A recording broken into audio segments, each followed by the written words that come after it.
David, I want to start with you. You were a seminary professor. You had a church of 150, and then all of a sudden, a megachurch calls you to be their pastor. And here you are, and you accepted it with your eyes open. You went and said yes.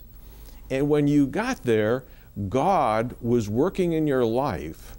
Tell me some of the thoughts as you went into Brook Hill. Well, let me assure you, I'm way in over my head.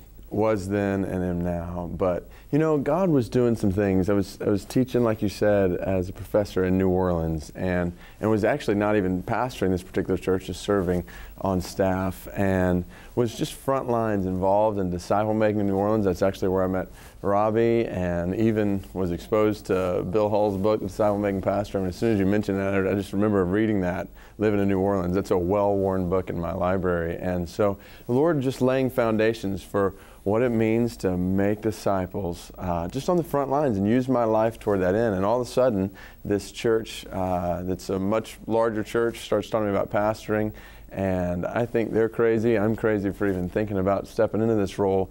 But I ended up, the Lord leading me to that church. And when I got there, in the eyes of the world, even the church world, it's like I was living the dream. I mean, large crowds, just so much that I was now in charge of leading. But I had this sinking feeling inside that I was missing the point. I mean, I open up the Bible and I see that my model in ministry, and whenever the crowd started getting big, he'd say something pretty extreme and most of the crowds would leave. And when he came to the end of his time on earth, there's 120 people in Acts chapter 1. I mean, from all of our measures of success today, that would look like failure. I mean, 120 people, this is the greatest, what even some secular scholars would call it, the greatest religious teacher in the history of the world, and he's got 120 people to show for it at the end. I mean, Jesus was not a pastor of a megachurch. I mean, this was mini church at best, and yet there was genius to what he was doing. So what did you start to say to your church? What happened? Well, I started saying maybe it's not about bringing as many crowds as possible in one place. Maybe it's about every single one of us doing what Jesus did, taking a few people, showing them how to follow Christ in a way that they'll be able to take a few people and do the same